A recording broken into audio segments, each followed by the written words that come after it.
ចិត្តល្អចិត្តស្មោះសរទំនុកជូនគ្នាមិនថាក្តៅត្រជាក់ឬរងាមិនថាពេលឈឺឬជាមានពងានៅក្បែរថ្លៃធ្លាប់ឆ្ងាយកាយធ្លាប់បងប្រាថ្នាអបស្នេហាក្នុងដៃដើររួមវិថីជីវិតនឹងរៀងរ៉ានៃស្រឡាញ់ពិតអ្នកពិបាកគួរនេះទំហំចិត្តស្រឡាញ់គ្នាប្រកបធំជាងអ្វីអ្វីធំជាងភពផែនដីអាចថាធំលើចក្រវាល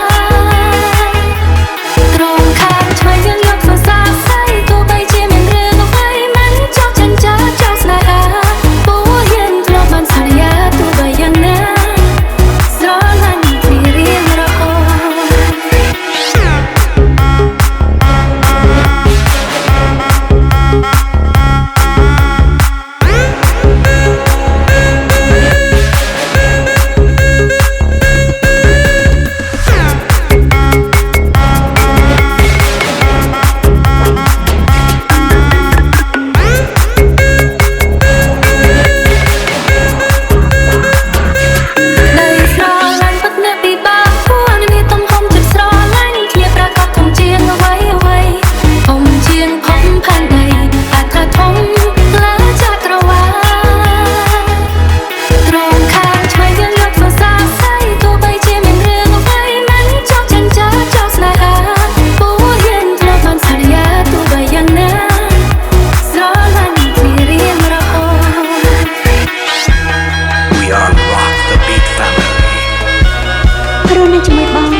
ជាជីវិតសិន